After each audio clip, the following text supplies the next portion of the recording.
Well, ladies and gentlemen, the surveillance state has arrived. Today, we're going to be talking about WorldCoin, what it is, why you should care, and what it means for humanity.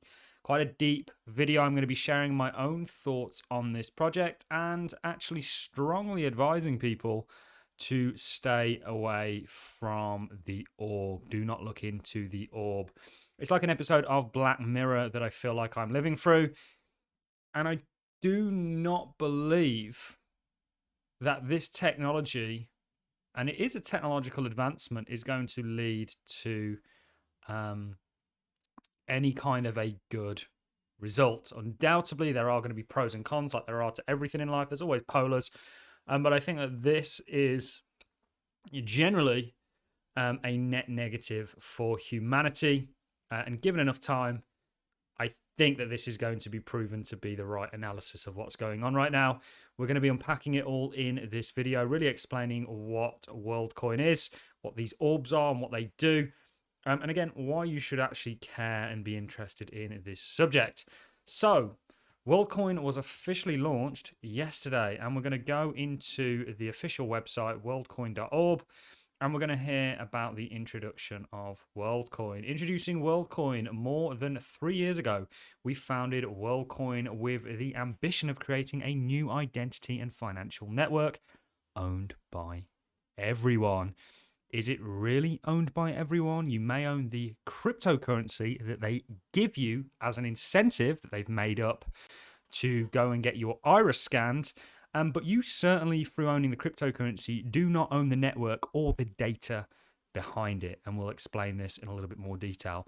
So the rollout begins today. If successful, we believe a WorldCoin could drastically increase economic opportunities, scale a reliable solution for distinguishing humans from AI online, while preserving privacy, enabling global democratic processes, and eventually show a potential path to AI-funded UBI, Universal Basic Income.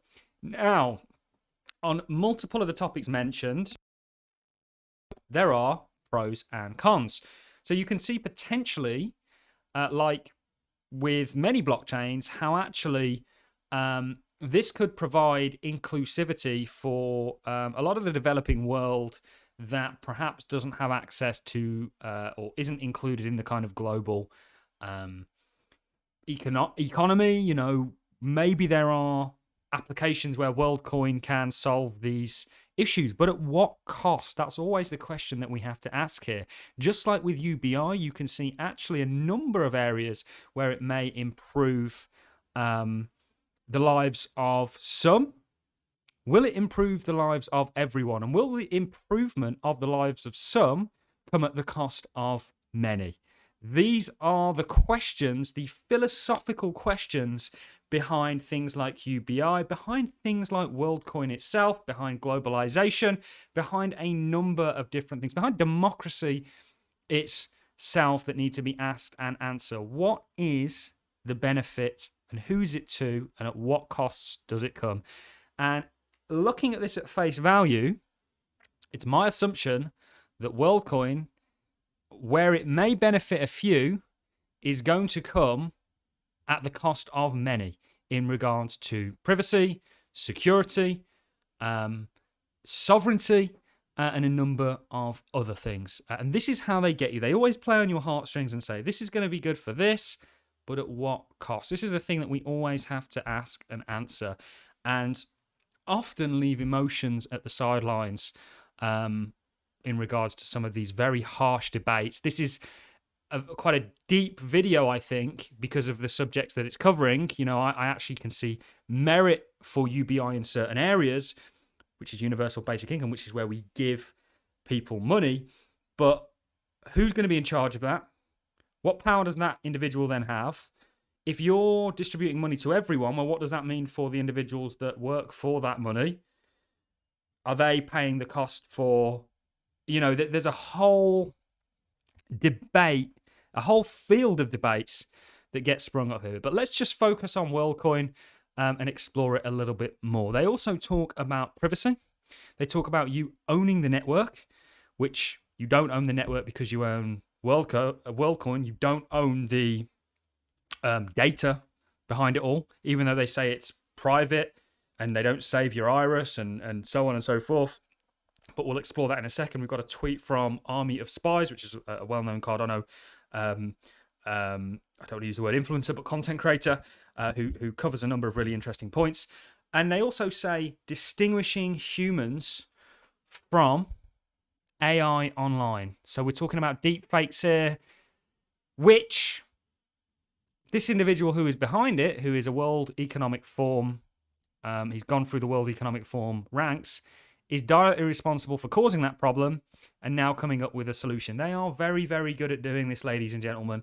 And ultimately, we are going to speak up about it. You know, we are not for this. We are not for surveillance of the population. We do not think, and even with surveillance of the population, there are arguments for why that should be the case. But the question you've always got to ask and answer is at what cost?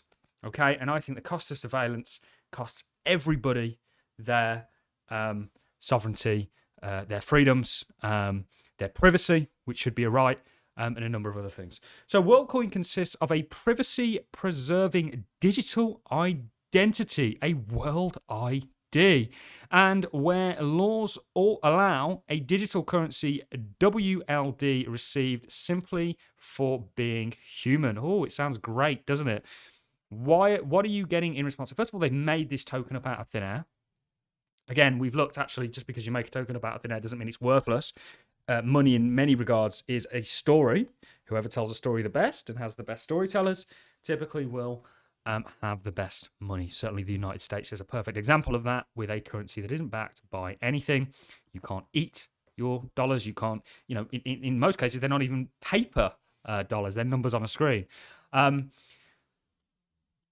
privacy preserving, how do they do that? Well, I did read a paper in regards to them using ZK zero knowledge proofs and zero knowledge proofs, which essentially, I think Sylvia McCarley from Algorand actually founded zero knowledge.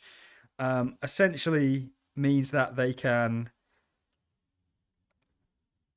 allow a wallet to be identified and have a verifiable identity behind it, but not actually disclose. Just basically what they do is tell you that, yes, this is a real wallet and there's an identity behind it, or whatever it is. There's something real here, and we can verify that with these zero knowledge proofs. You don't need to know the information behind it. So there is an element of privacy here, but we'll explore that a little bit later on. So they talk about this digital currency simply for being human.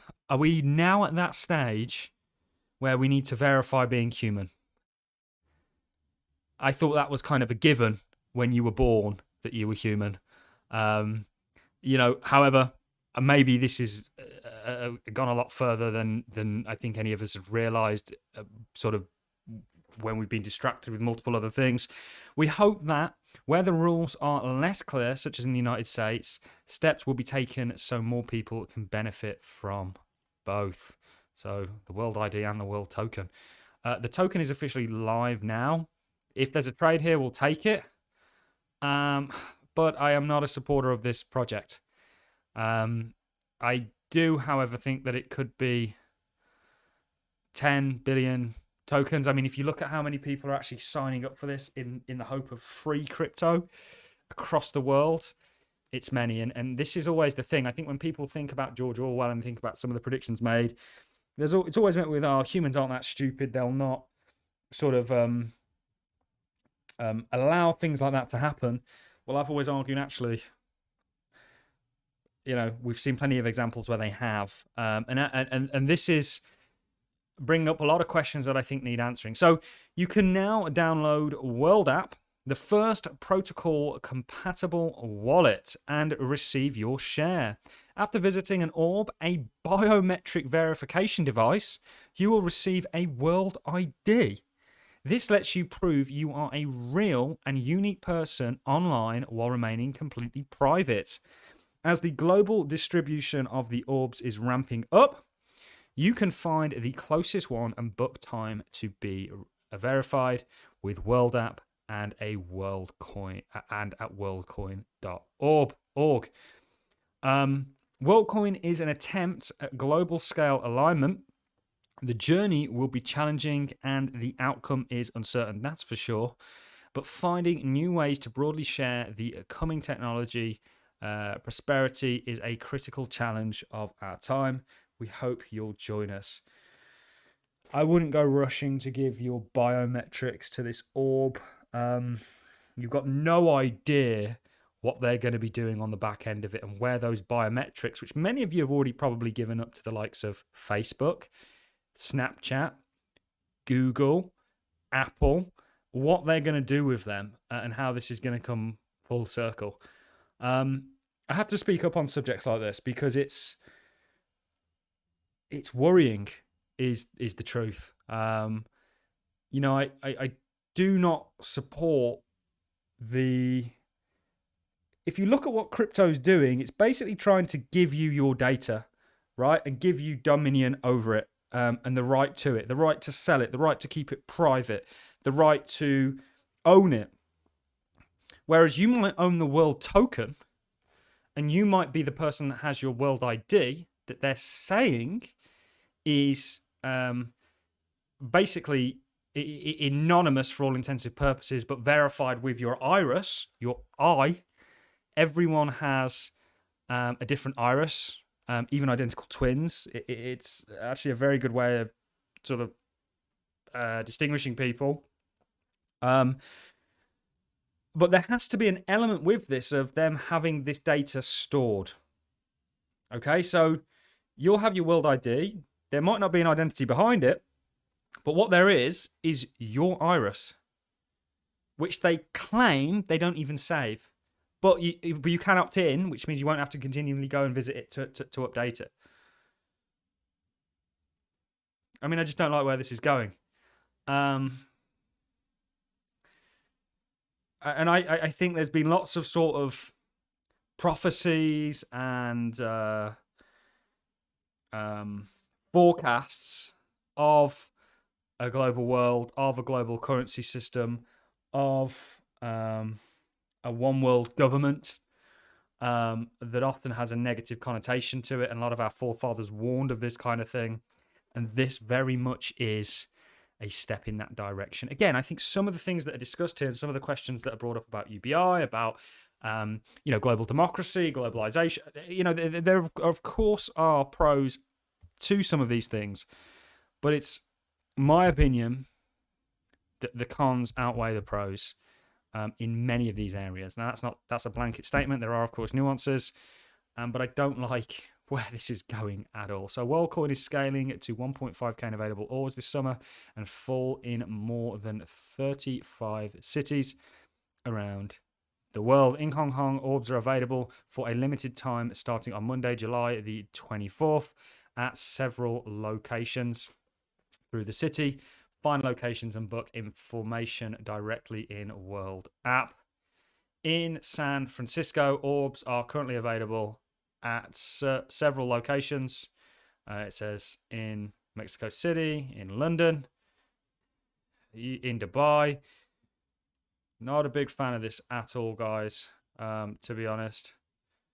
And this, of course, is the orbs.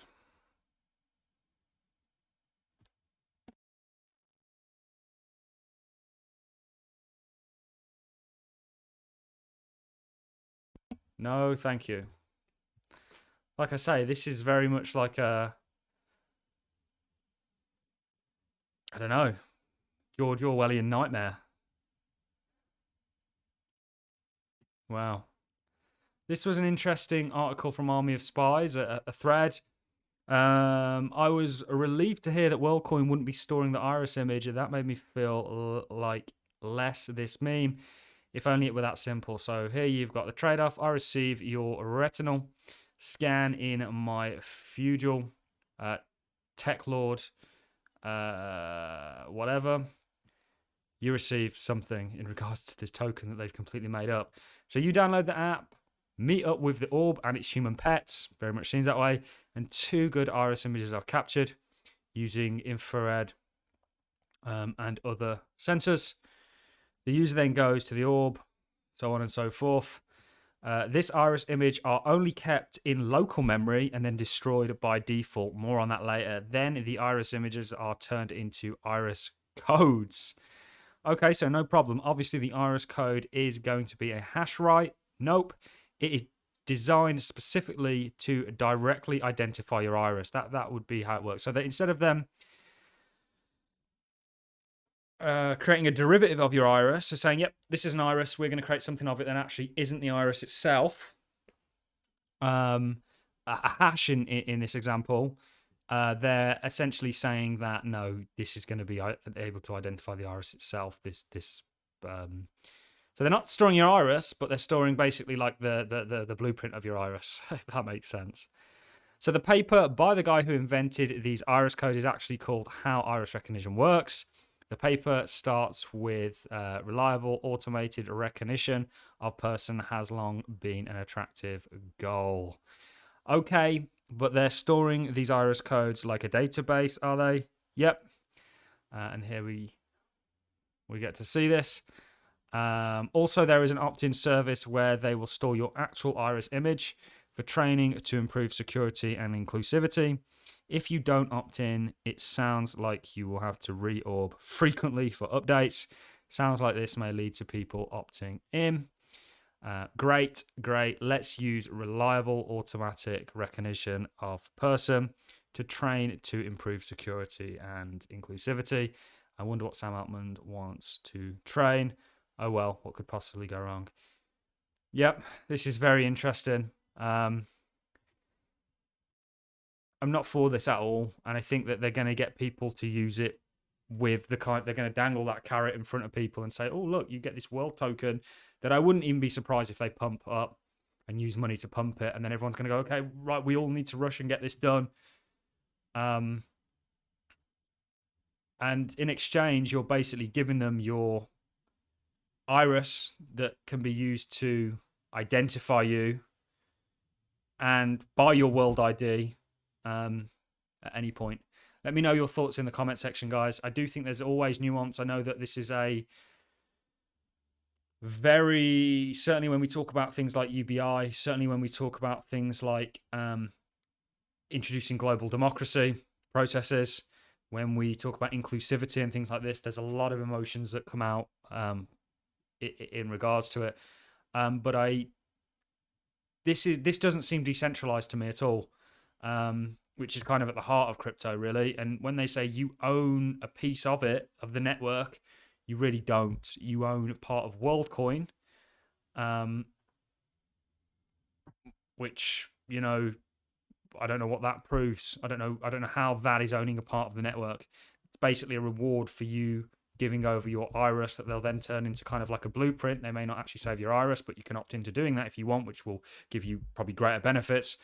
They're basically, you know, this is not a good thing at all. I personally wouldn't advise going out there and rushing to do this, but this is not a financial thing. This isn't really a financial thing at all. You know, I can't tell you whether WorldCoin is going to go up or not. I actually could see them pumping it and it doing quite well.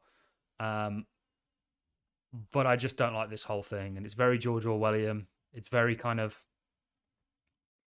dystopian. And let me know your thoughts, comments, and concerns in the comment section. We had to cover this as it's a crypto project. It's very interesting that they've created the solution for AI by the very person who introduced OpenAI. It's usually how they get you. On that note, I'm going to love and leave you. If you enjoyed the content, like, appreciate it, as a comment, and I'll catch you in the next one. Thanks for watching, guys. See you in the next.